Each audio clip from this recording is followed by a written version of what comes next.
Hola, bienvenidos a Conversemos Chile. Este capítulo de entrevistas, de diálogo, de conversación, en los que con interesantes invitados vamos a abordar el desafío constitucional y los múltiples retos y desafíos que enfrentará nuestro país en los próximos años. Junto con Cristian Bofill, del medio digital Exante, les queremos dar la bienvenida y queremos darle la bienvenida a nuestros grandes invitados de esta jornada. Vamos a saludar primero a Francisco de la Maza. Francisco, muchas gracias por acompañarnos. Muchas gracias por la invitación, al revés. Bueno, para Francisco bien conocido, ¿no es cierto? Pero para quienes no tengan el track record de su amplia historia política, les quiero recordar que Francisco ha sido alcalde varias veces en la comuna de Las Condes. Él también ha sido vicepresidente de la Unión Demócrata Independiente y, bueno, jefe de campaña de Joaquín Lavín en diversas oportunidades, me imagino que en esta también, ¿no es cierto? No, el 99. 99. Pero Joaquín ha tenido diversas campañas. Sí, pero yo era alcalde en esa, así que no. Y queremos también darle la bienvenida a Enrique Correa. Enrique, muchas gracias por acompañarnos. Bueno, Enrique también, nutrida trayectoria política, fue ministro secretario general de gobierno del presidente Elwin, ¿no es cierto? Y hoy día también consultor y muy activo en la discusión política actual. Así que, Enrique, muchas gracias por acompañarnos. Muchas gracias, Natalia. Muchas gracias. Hola Francisco, hola Enrique, Cristian, bienvenido. Hola, Yo quería partir por una pregunta a Enrique Correa. Usted publicó un texto de 3 o 4 días antes del plebiscito haciendo unas predicciones sobre los riesgos y oportunidades que tiene el proceso constituyente. ¿Cuál es el principal riesgo, a su modo de ver, y si una semana después usted es tan optimista como lo era hace una semana en ese texto? No sé si era tan optimista, pero no, yo creo que el plebiscito y su resultado fue una buena noticia. Una buena noticia. Una mala noticia habría sido un plebiscito atravesado por la violencia y así no fue. Y se demostró además que un campo es el plebiscito y el otro es la violencia. No tienen que ver nada entre sí.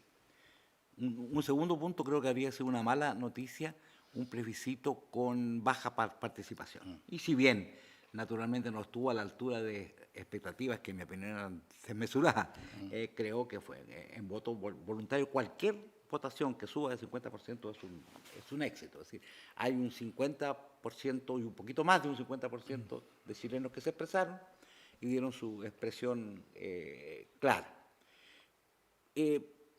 ¿Qué viene ahora? ¿Qué viene ahora? Yo creo que en primer lugar, para descartar algo, creo que está dicho en ese texto al que se refería Cristian, no se pueden sacar grandes deducciones electorales de la votación de la prueba, por una razón muy simple, porque la votación en favor de la prueba es inmensa. Y si es inmensa, eso no puede ser de nadie en un escenario político tan fragmentado como el chileno. Por decirlo de algún modo trivial, es una torta demasiado grande para un solo comensal. Ahora viene un periodo de acomodos electorales, de listas a convencionales, pero tienen que empezar a aparecer los contenidos de la Constitución. Por el momento era el apruebo y en el rechazo eso podía ser más bien genérico. Creo que hay una voluntad de cambio clara que hay que saber escuchar bien. Pero ahora hay que hablar de los contenidos de la Constitución. Y si usted me permite, el riesgo principal, no el único, es creer que esta puede ser la Constitución de los vencedores. Perdonando a los que no opinen como yo, naturalmente, la Constitución de 1980 fue la Constitución de los vencedores. Y la Constitución de los vencedores dura hasta que los vencidos dejan de ser vencidos. Y lo que nosotros requerimos es una Constitución que sea naturalmente objeto de libre debate, con participación, con votación, en que haya mayorías y minorías, pero también acuerdos y también conceptos comunes, de tal manera que la Constitución sea duradera. Digo que este es el principal peligro, pero no el único, y se me permite un par de cosillas más. Creo que es muy importante tener en cuenta, ya he hablado de la violencia como un riesgo muy, muy alto, como algo que debemos conjurar todos sin vacilación, sin frases subordinadas, sin explicaciones, sin contexto. Pero tenemos también otro adversario, probablemente adversario en el sentido de adversario espiritual, probablemente menos duro, pero muy peligroso, que es la intolerancia. Es decir, la idea que el que piensa distinto tiene todos los defectos y el que piensa igual tiene todas las virtudes. el creer en definitiva que el debate político, y esto puede ocurrir mucho en un debate constitucional, es un debate entre el bien y el mal. Y creo que lo que tenemos que tener es una visión constructiva de los que opinen distinto y ir construyendo conceptos comunes. No es la primera vez que Chile tiene que ponerse de acuerdo, como tampoco fue la primera vez la transición que Chile se puso de acuerdo. Hay una historia de desencuentros, pero también de acuerdo. Francisco, Enrique nos hablaba de un porcentaje muy importante de la población que se manifestó por la necesidad de un cambio. Y la política tradujo eso, ¿no es cierto?, en una lectura constitucional. Y hoy día estamos embarcados en un itinerario, en un proceso constituyente. Pero ¿tú crees que es realmente el cambio constitucional lo que la ciudadanía demanda? ¿Cómo traducimos las demandas de la ciudadanía, que desde mi lectura son más bien sociales, a una agenda constitucional? ¿Qué riesgos ves en eso? Mira, a ver, comparto mucho de lo que dije de Enrique primero, pero yo uno de los riesgos también que incorporaría en esto es que este resultado desde el plebiscito fue una patada a la clase política. Porque la segunda pregunta entre la convención mixta y la convención 100% ciudadana, la diferencia fue demasiado grande. Se especulaba que iba a ser menos, que iba a ser más peleado. Y yo creo que ahí el riesgo que hay es que la clase política no lea bien ese resultado. Y al leerlo mal, sigamos con una convención polarizada, que es un poco lo que decía Enrique. Y una convención polarizada, desde mi punto de vista, sería el mayor daño que le podemos hacer a las nuevas generaciones de chilenos. Ahora, para ir a tu pregunta respecto de la... Yo creo simplemente que fue una salida a un momento complejo que se generó el 18 de octubre, donde ni el gobierno ni la clase política tenía una respuesta clara de cómo parar esto. Y como había esta alternativa de poder establecer un proceso que venía en discusión, especialmente por el sector de centro izquierda desde hace muchos años, una imposibilidad, porque esa es la verdad, de poder mejorar la Constitución o hacerle cambio por el quórum de 2/3 que tenía. Por lo tanto, se generó esto que afortunadamente generó un poco de paz social. Yo comparto con lo que dice, yo creo que el principal mérito fue la paz social que logró. Ahora, desde el punto de vista de lo que decía Enrique, efectivamente yo separo y distingo totalmente la molestia, el desencanto de miles de millones de chilenos respecto de lo que tiene que ver con la violencia. Y ahí tampoco la clase política en general ha estado muy a la altura, porque efectivamente hay algunos que han matizado entre que la violencia se podía justificar frente a ciertas situaciones que viven muchos chilenos. Yo creo que ahí hay que ser muy categórico, sobre todo en un proceso que estamos partiendo, que va a ser muy importante, porque los chilenos son moderados. O sea, si uno hace una encuesta, el 70-80% de los chilenos no son extremistas. Y lo que quieren efectivamente probablemente son cambios, pero cambios para mejorar, no para destruir, o no partiendo de cero. Esto de la página en blanco también es relativo. No hay ninguna constitución en Chile, de todas las que se han hecho, que todas han sido medias violentas en su momento, en época violenta, digamos, que hayan partido de cero. Todas rescatan lo mejor que pueda tener una e incorporan lo que falta. Entonces, yo soy, como te digo, optimista, pero hasta ahora creo que en estos pocos días que han pasado después del plebiscito, veo que la clase política no ha estado a la altura. Y yo creo que hay mucha discusión por cuotas de poder dentro de la constituyente. Y me parece que ese es un error gigantesco, porque si al final vamos a traducir la constituyente en un congreso como el que tenemos hoy día, vamos a avanzar re poco. Enrique, ¿estás de acuerdo primero que en esta primera semana da la impresión de que la clase política no ha escuchado el recado del plebiscito y que ha pasado un poco incólume, que se ha polarizado? Y lo segundo, cuando yo me refería al optimismo, a lo mejor estaba sobreinterpretando, pero claramente hay un proceso de 6 elecciones por delante, las elecciones polarizan. Puede haber otro país, pero no conozco otro país que vaya a pasar un proceso constituyente en medio de 6 elecciones. Me gustaría saber tu opinión respecto de eso y si tú la puedes también... Bueno, dos cosas. Una, si bien no me gusta mucho el término clase política, la dirigencia política, el mundo político chileno, esa es su situación, es un juego de luces y de sombras. De luces porque al fin y al cabo el plebiscito se logró debido a que hubo un acuerdo que nos salvó, porque la situación que vivíamos ya, Francisco dijo muy bien, compleja, yo creo que era más que compleja, una situación de riesgo. Y creo que el mundo político en una amplitud muy grande, desde Gabriel Boric a Jacqueline Van Riesenberg, a todos los que llegaron a ese acuerdo, que fue un acuerdo realmente trascendental, fue el que permitió el plebiscito y el que finalmente encauzó el proceso por un cierto camino. Probablemente si hubiéramos tenido una discusión conceptual, una discusión incluso más académica, no era la Constitución lo que había que reformar, todo lo que queramos, pero ese fue el cauce. Por otro lado, también en una situación económica muy delicada que hemos tenido, de la que no digo que vamos saliendo, pero vamos cayendo menos. Todavía no reflotamos, pero hemos pasado lo peor, todavía no podemos decir que reflotemos. Pero aún así se llegó en agosto a otro acuerdo económico muy importante, los 12.000 millones de dólares en 20 meses, un acuerdo trascendente que todavía de alguna manera cautela, inspira, dirige la discusión del presupuesto. Pero ese mismo mundo político, sin embargo, en el día a día tiene muchas veces actitudes que son reprobables o difíciles de comprender. Comprender. Creo que un defecto no es lo que preguntó Cristian, usted me trató usted. Ya.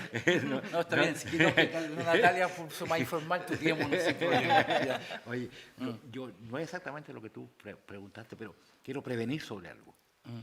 Ganó el apruebo de manera gigantesca, pero creer que las cosas son más fáciles de hacer en el país porque ganó el apruebo creo que es un error muy profundo. Yo he escuchado, ahora se corrió el cerco, ahora sí que podemos hacer esto, hacer otro. No, el país camina en un desfiladero muy estrecho, con una pandemia que se volvió endemia por un lado y con una situación económica que el desconfinamiento va de alguna manera aliviando, pero que nos va a costar mucho recuperar lo que teníamos antes del estallido, que ya era bajo, con crecimientos potenciales bajos, con tasas de crecimiento que precisamente estancaron a la clase media.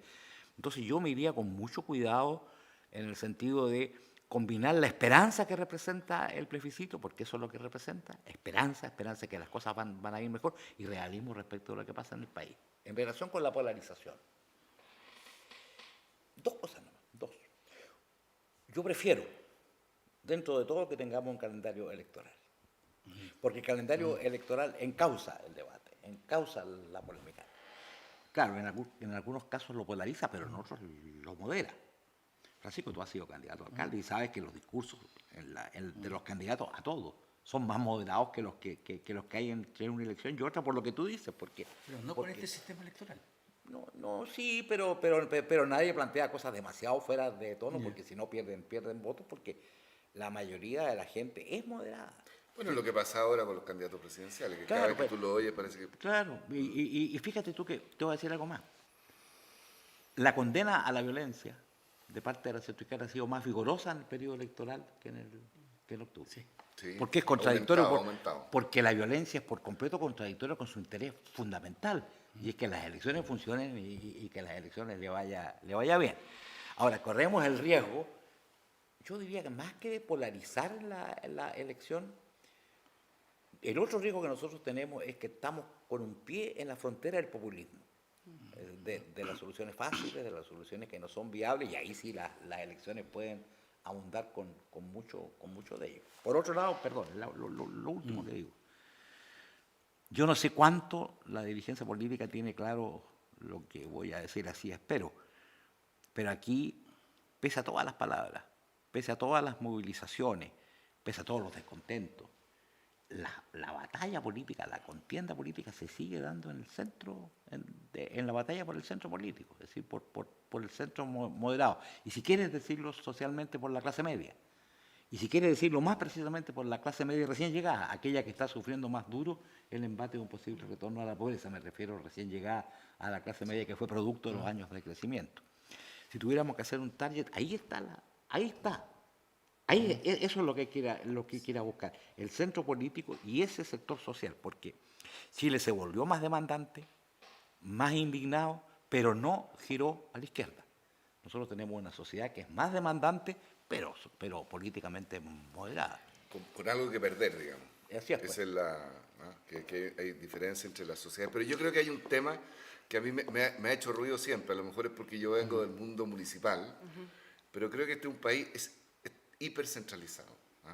Los países del OCDE tienen a nivel local, en los gobiernos locales, un presupuesto del orden del 30%. Y Chile está en el 8%.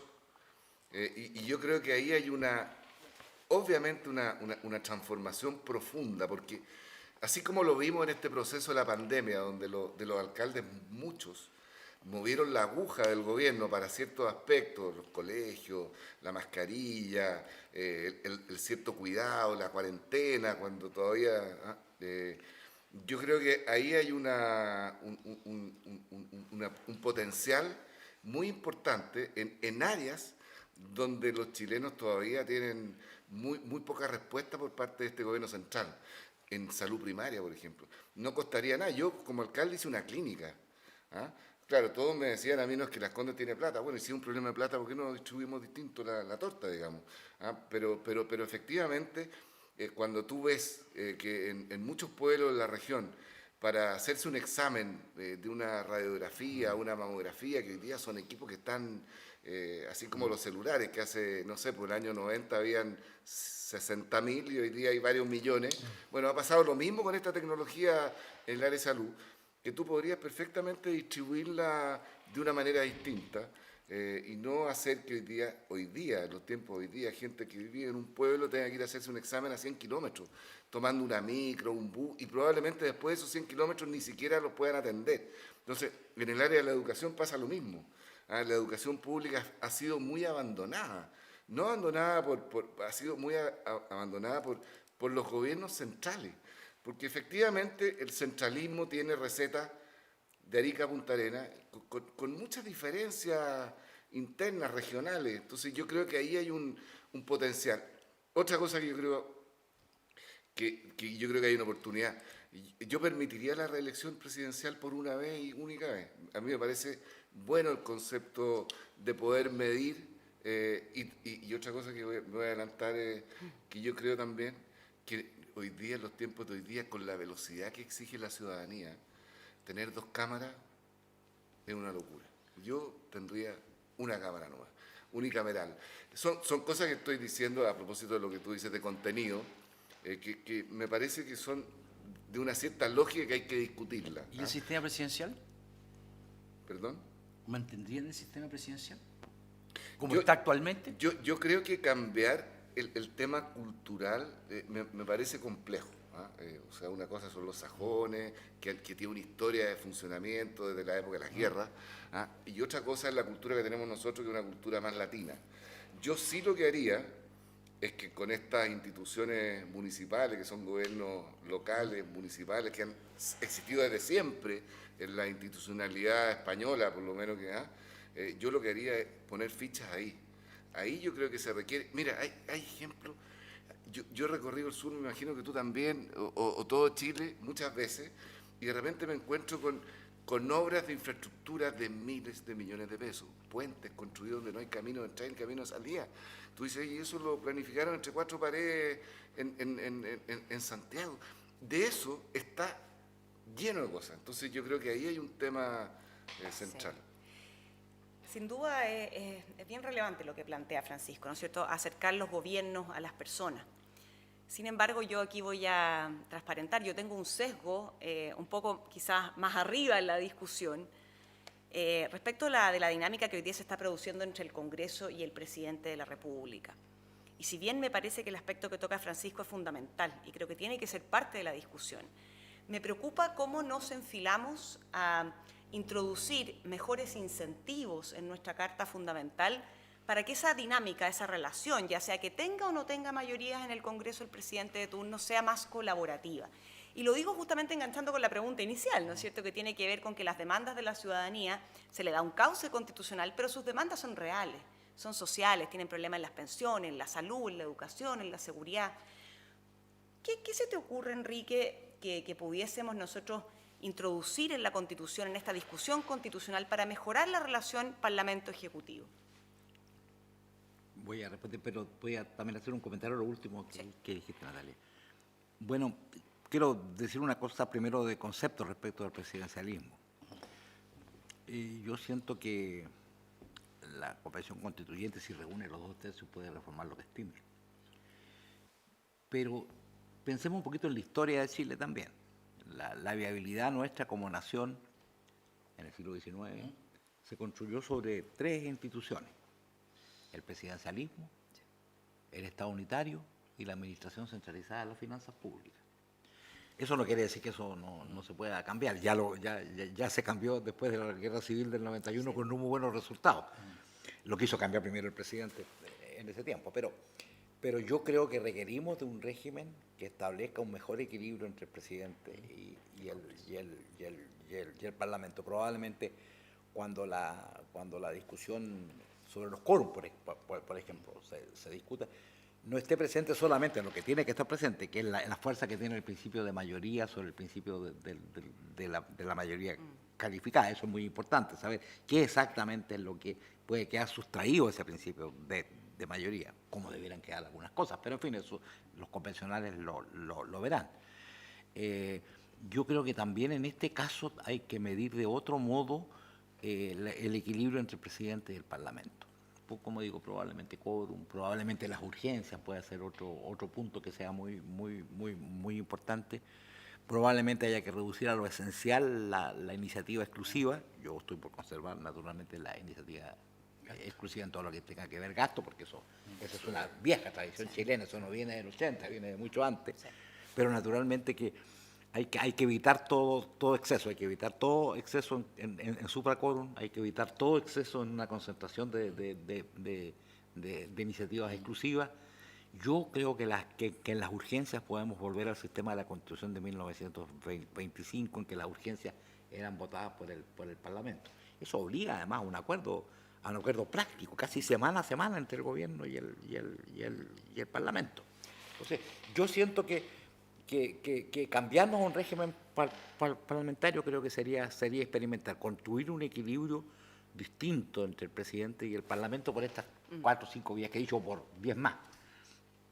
Un segundo punto a propósito de lo que dijo Francisco. Yo creo que por alguna razón, así como hay que saber leer la mayoría, pero la apruebo bien leída, hay que saber leer por qué razón los alcaldes son el único segmento del mundo político que no ha perdido prestigio, por el contrario, que ha ganado reputación. La llevan los médicos y los alcaldes.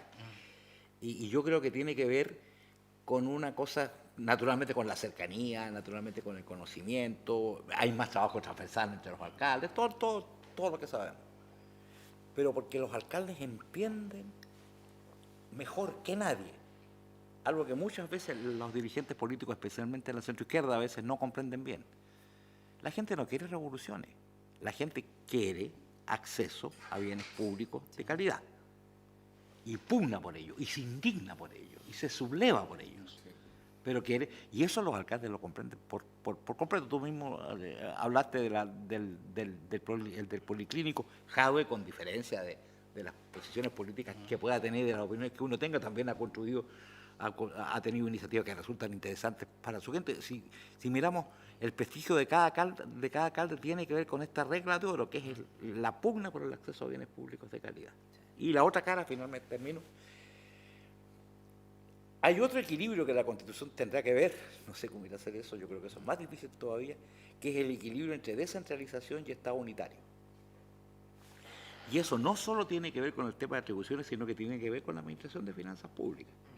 Y ese probablemente va a ser un punto muy decisivo, que yo creo que va a tender a resolverse en favor de las regiones y en favor de los municipios, ojalá con todos los resguardos fiscales que correspondan.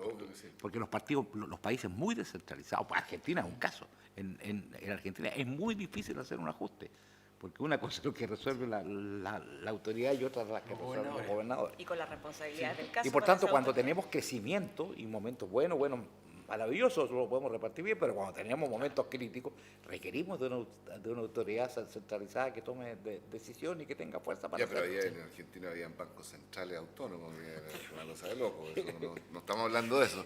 Ahora, yo creo que en ese punto, yo tengo una diferencia, un matiz, por ejemplo, yo creo que esto de los gobernadores regionales, me parece que es llevar el centralismo nacional a un centralismo regional. Creo que tampoco es muy adecuado. Yo creo que efectivamente donde tenemos que apuntar el dedo en la descentralización es en los gobiernos locales, que son las entidades que tienen historia, tradición, porque de lo contrario, lo que va a pasar, que es lo mismo que pasa en Chile. Hoy día hay una concentración de gente donde están los mayores problemas de hacinamiento, de falta de servicio, de tiempo de pérdida de transporte, de condiciones humanas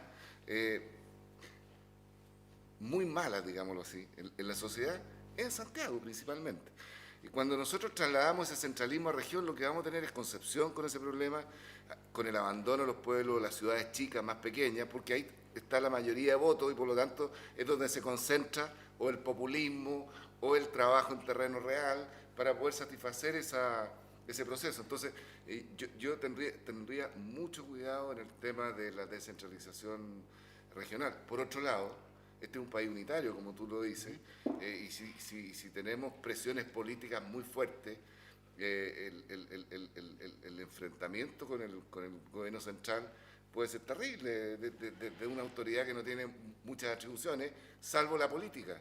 Entonces, hay que tener cuidado con esa... Yo quería hacerles una pregunta más bien desde sus respectivos domicilios políticos. El domicilio de Enrique en la centroizquierda y parece bastante desmedrada en este minuto. No tiene un candidato presidencial y da la impresión de que la izquierda más dura en este minuto está peleando la hegemonía con una cierta ventaja. ¿Cómo se condice eso con el tema que tú dices que la gente está buscando el centro? Entonces sería un problema que haya una crisis de la centroizquierda. Y en el caso de Francisco, perdón para hacérsela simultáneamente, pero en la derecha también están pasando cosas importantes. En la derecha, tú obviamente eres parte del equipo de Joaquín Lavín, que es presidenciable, y llama siempre la atención de que el partido al que pertenece el candidato, que es la UDI, lo apoya menos que otros partidos como Renovación Nacional. Me gustaría que se hiciera un poco cargo de eso, porque yo creo que va a tener una incidencia importante en la constituyente también. Claro, pienso que la centroizquierda dio pasos muy complejos en los últimos años, muy complejos. Uno fue no haber proclamado a Ricardo Lagos candidato, lo quiero decir, probablemente sea un episodio político, pero es un episodio político grave o grande. Grave no puedo decir porque grave para los que éramos partidarios que fuera el candidato, pero de todas maneras grande. No, pero fue grave para el país. Pero de todos modos, perfectamente se pudo haber construido una nueva etapa, un nuevo futuro, sin haber olvidado, sin haber abandonado lo que fue un éxito muy importante para la centroizquierda y fue haber convertido este país en un país democrático, estable, razonable y con inmensos problemas como han quedado demostrados. Era perfectamente posible hacer un juicio severo sobre la desigualdad sin necesidad de hablar acerca de la transición y de la concertación como si fuera algo ajeno. No estoy diciendo con esto que haya que asumir de nuevo un programa como el de la transición o el de la concertación, porque los países no tienen un futuro a sus espaldas. El futuro está adelante y no a las espaldas. Pero hay sí un elemento clave, y es que en la medida en que la centroizquierda gira hacia la izquierda, pierde posibilidades. Pierde posibilidades porque pierde aquello que fue su dominio. Él logró tener hegemonía en el centro político del país y ser la coalición más votada por la clase media. En la medida en que gira hacia la izquierda, pierde ese elemento. Hay que ver qué va a pasar ahora, porque lo que sí se ha logrado con esto es que se haya fortalecido, y está en su derecho naturalmente, pero se haya fortalecido posiciones de izquierda muy duras, muy radicales. A raíz del fracaso que no fue una buena cosa, el fracaso en la negociación electoral. Digo, no fue una buena cosa porque va a crear algunos problemas electorales en gobernadores, sobre todo, y probablemente en alcaldes, menos yo. Han quedado juntos un conjunto de partidos que tienen una gran historia de colaboración y que en su tiempo atrás conformaron nuevas mayorías, concertación. Hay que ver si de allí puede surgir una nueva realidad, si se pueden poner de acuerdo en un candidato presidencial, si se pueden poner de acuerdo en un programa. Hay más posibilidades que eso ocurra a que se pongan de acuerdo en un programa con sectores de izquierda que tienen simplemente una crítica demoledora a lo que fue la historia de la concertación. El PPD ha iniciado su contienda electoral, lo está haciendo también la Democracia Cristiana, probablemente ocurra algo similar con el Partido Socialista. Si eso ocurriera y de ahí surgiera un candidato que sin renunciar a sus convicciones de izquierda profundas, arraigadas, sin embargo, busque un entendimiento con el centro, busque competir en el centro, yo pienso que eso podría ser útil. Si eso no es así, creo que la centroizquierda se puede ver sometida a momentos históricos muy, muy, muy complejos, como le ocurrió al Partido Socialista francés en algún momento. Sí. Francisco, antes de darte la palabra, me quedo con una idea y me gustaría profundizar un poquito más. Porque hay un riesgo, dado el calendario electoral que tenemos, que la discusión constitucional de contenidos constitucionales se transforme en una discusión partisana, ya sea para un lado o para el otro, ¿no es cierto?, de la esfera política. Eso es muy complejo, porque entonces vamos a tener una constitución con el riesgo que tú antes decías de la posible revancha, pero también una constitución que lleva a nivel de una ideología política, ¿no es cierto?, los temas que tenemos que resolver como país. Y en esa línea, ¿no ves como un riesgo de que si esta discusión constitucional se transforma en una discusión más bien a nivel de las ideologías de los partidos, la izquierda además tome una postura más radicalizada como la que ha venido teniendo en los últimos años? ¿Qué riesgo hay de que la discusión constitucional, que los constituyentes asuman posturas que se alejen del centro, que se alejen de una regla más marco? Yo creo que van a haber Natalia, van a haber dos terrenos en los que estas cosas se van a dar. Uno es el de las elecciones, porque si en las elecciones voy a sacar a Jadwe y a lo que reconocidamente tienen una identidad de izquierda y eso es el centro de su fuerza. Sí. Pero para quienes no es así, como es la centroizquierda, si en una elección, sobre todo en una elección de alcalde, si te vas a un extremo pierdes. De eso no cabe duda, ¿no? Yo no conozco es decir, no preveo ninguna posibilidad, ninguna candidatura a alcalde de este mundo de centroizquierda que quedó en este pacto que pueda llevar las cosas en su campaña demasiado a la izquierda. El proceso constituyente va a coincidir, no el proceso constituyente, la parte electoral del proceso constituyente va a coincidir solo por un breve tiempo entre elección de alcalde y de convencionales. Entonces, probablemente esta misma necesidad de no perder en la elección municipal modere los decibeles en la discusión de contenidos mientras dure la convención. Mientras dure la elección de convencionales. Puede ocurrir, y eso es un riesgo al que uno no puede ser ciego, que las cosas se extremen en la convención, naturalmente, que ahí sea un discurso. Por eso puede ser más discursivo que real. Porque si tenemos los 2 tercios, los 2 tercios son un gran incentivo al acuerdo. Y por otro lado, no puedo dejar de decirlo, esto de partir de cero es muy relativo.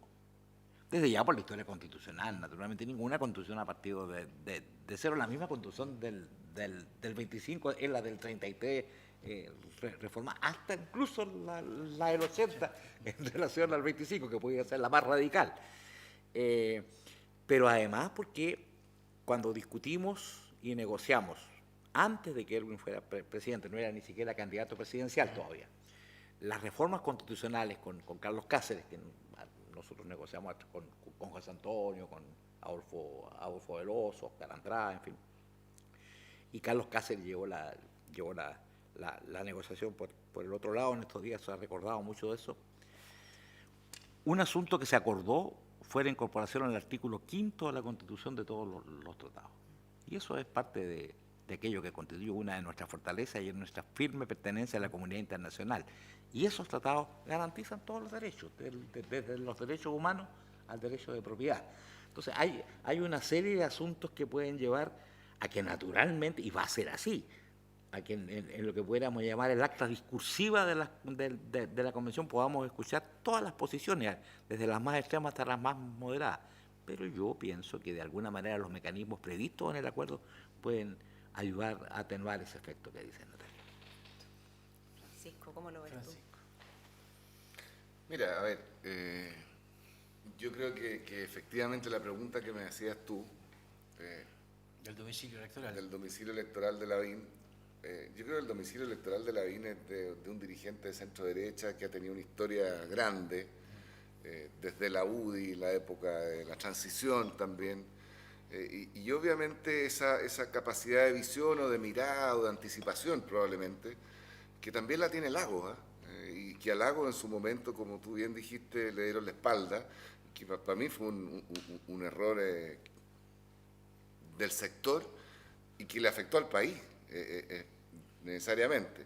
Y Lavín hoy día está precisamente entre lo que él cree que hay que hacer, cómo llegar a este centro político, que yo creo que es fundamental, es la única manera de poder aislar los extremos, teniendo un centro político sólido, como fue el periodo de la transición, esos 3 gobiernos de la Concertación, que probablemente en su momento por el sector nuestro no fueron tan valorados, porque siempre ha sido oposición-gobierno, pero que si uno lo mira con la retrospectiva del tiempo, obviamente fueron muy buenos gobiernos, con todos los defectos, con todas las mejoras, todos los cuestionamientos, pero después de la guerra somos todos generales.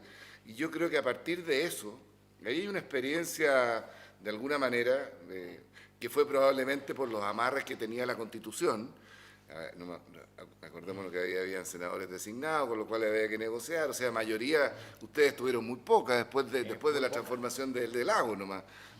Entonces, desde ese punto de vista, yo creo que hay que tratar de retomar eso, pero sin amarre, porque efectivamente es lo mejor que puede pasarle a un país. ¿Me permite una cosa, Natalia? Por supuesto. Lo debía haber dicho con su pregunta, pero ahora me acordé, ahora me acordé. Hay tiempo ahora todavía. me acordé. Yo pienso que ayudaría, vamos a ver si es posible, que paralelo a la discusión constitucional, por delante, por atrás, por el lado, vamos construyendo un nuevo acuerdo, porque yo creo que un asunto del que no hemos hablado, que demuestra este inmenso resultado del plebiscito, es que la etapa que abrieron los grandes acuerdos de los 90 se cerró. Para algunos muy bien, para otros no, en fin, no importa, pero se cerró. Chile, los países no tienen un futuro a su espalda. Pero sería bueno ir labrando en qué va a consistir el acuerdo que viene. ¿Dónde van a estar sus claves? Y hay que mirar un poquito lo que nos ha pasado entre pandemia y estallido social. Tuvimos una economía que sufrió duro embate, pero que resistió. Es una economía de una gran fortaleza. Tenemos un mundo político, ya hablamos de eso, deteriorado, con problemas de legitimidad, pero capaz también de construir acuerdos y de que las instituciones funcionen. No estamos en un estado fallido. Pero tenemos una sociedad que se desplomó al mismo ritmo en que está retornando a la pobreza la clase media, que llegó a ser clase media en estos últimos 30 años. Y por tanto, si pudiéramos ir ahora al resumen, una economía fuerte y una sociedad frágil. Yo creo que lo que debiera ocurrir es que, por un lado, contribuyéramos a que la economía siguiera siendo fuerte, y ese es básicamente un asunto institucional.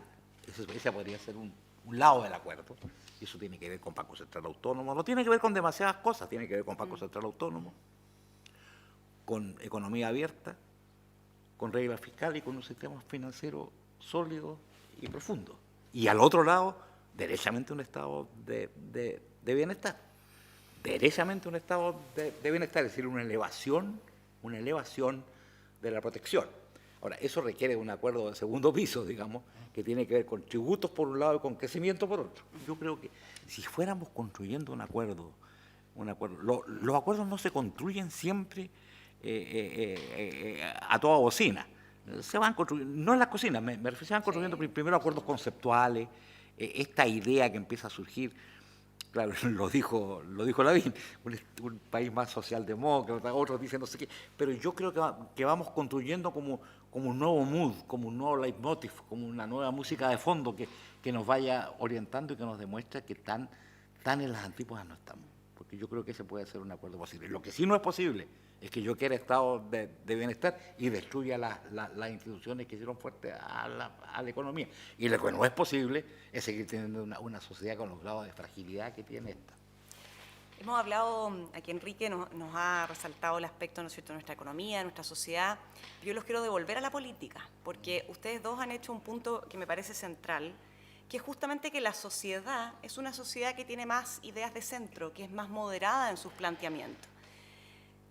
¿No ven ustedes que haya que hacer algún ajuste importante, a lo mejor, a nuestro sistema electoral proporcional, justamente para volver a tender hacia fuerzas políticas que se entienden en la moderación?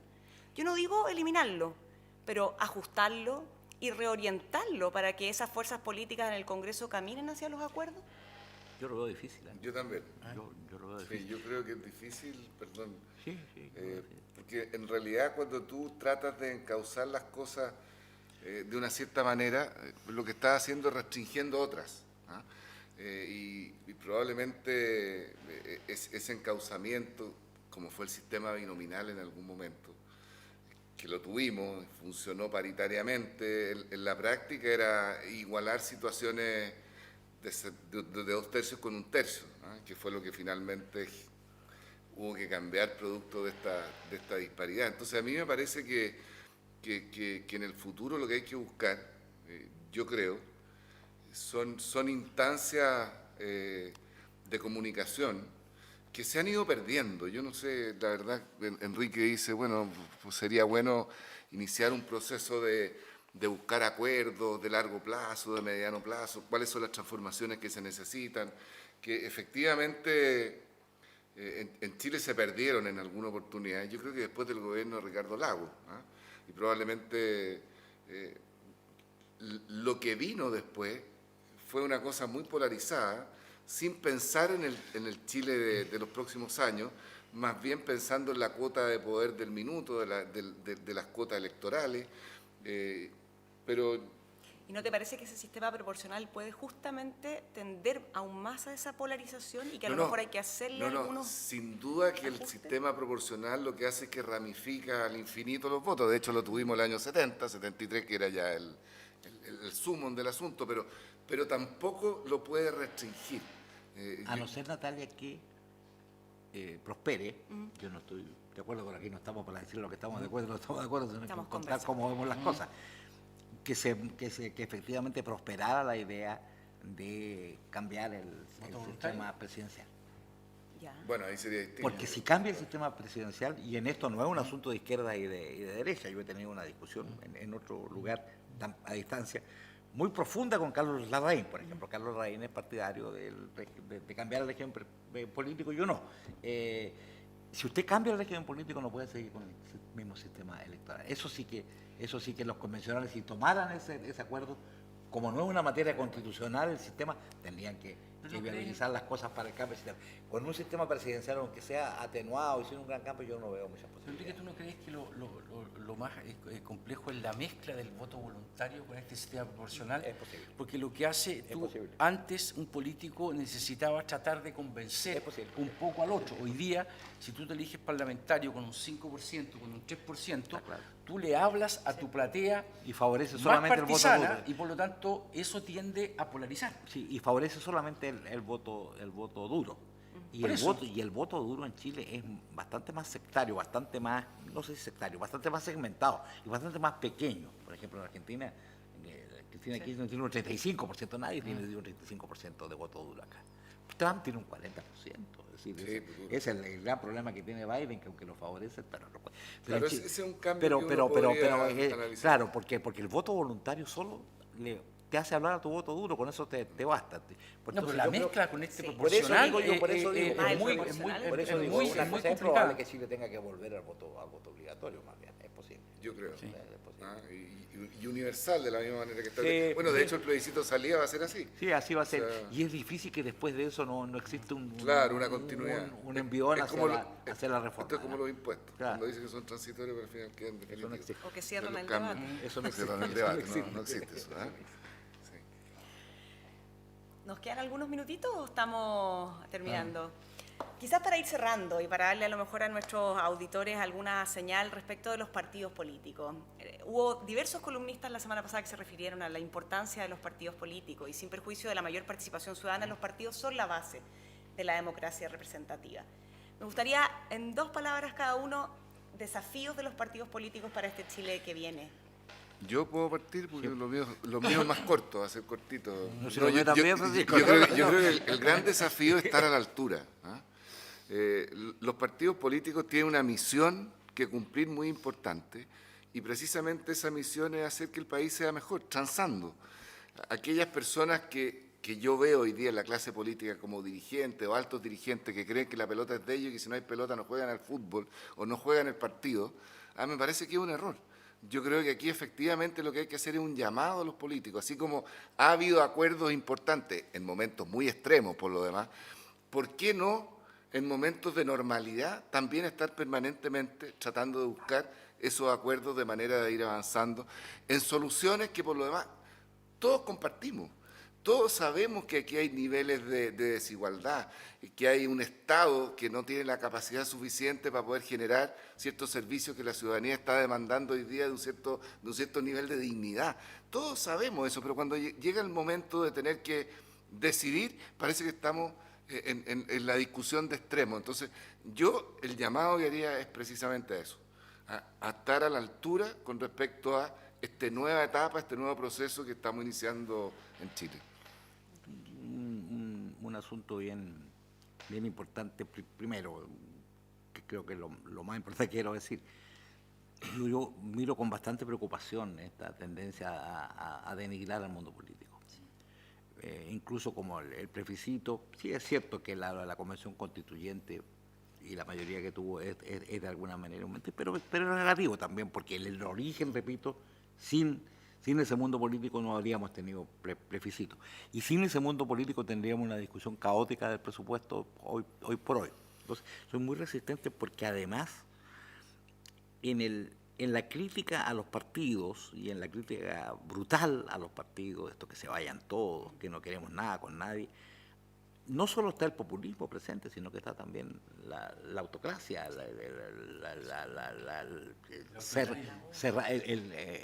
autoritarismo. Le tengo una gran resistencia, más grande todavía, a esta discusión anti-élite. Yo solamente quiero recordar, el martes tenemos elección presidencial. Trump ganó con el discurso anti-élite. Hitler ganó el 33 con un discurso contra la élite alemana, que además para él era judía y tenía todas estas otras características, pero era la élite. Yo le tengo una gran... Eso no quiere decir que el mundo político no tenga inmensos defectos. Yo he resaltado algunos de los que tiene la coalición a la que pertenezco, voy a seguir perteneciendo. Pero quiero poner una cuota de realismo. Al igual que los negocios, los directores, los negocios, las empresas, usted a los gerentes los mide por la última línea. No los mide tanto por lo que le prometen, por lo que tienen, por su EBITDA, sino que los mide por su caja, por cómo está efectivamente. Los partidos se manejan en sus juicios definitivos por sus resultados electorales. Y yo creo que los partidos van a tener que medir su situación con el resultado municipal, porque el resultado municipal de todos es el principal barómetro de la política. Así fue en la elección pasada.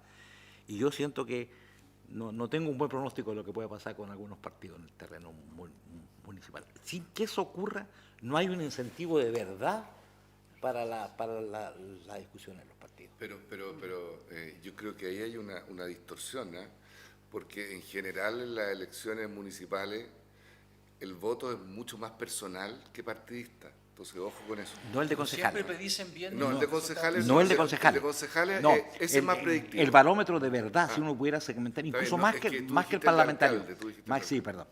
Más que, No, más el de que- concejales, porque efectivamente. es Sí. más que en parlamentario, porque en los Sí. parlamentarios estamos, pero en concejales Sí. ese no Ahí- tenemos, ahí hay no un ten- barómetro eso vale más importante. que cualquier encuesta. Efectivamente. Y ese sí, es un punto clave para la corrección en un sentido bueno. Bueno, les quiero agradecer mucho esta conversación y los dejo invitados para la próxima semana con un par de convidados tan especiales como Enrique y Francisco junto con Natalia. Muchas gracias. Muchas gracias. Gracias a Muchas ustedes. gracias. Nos vemos.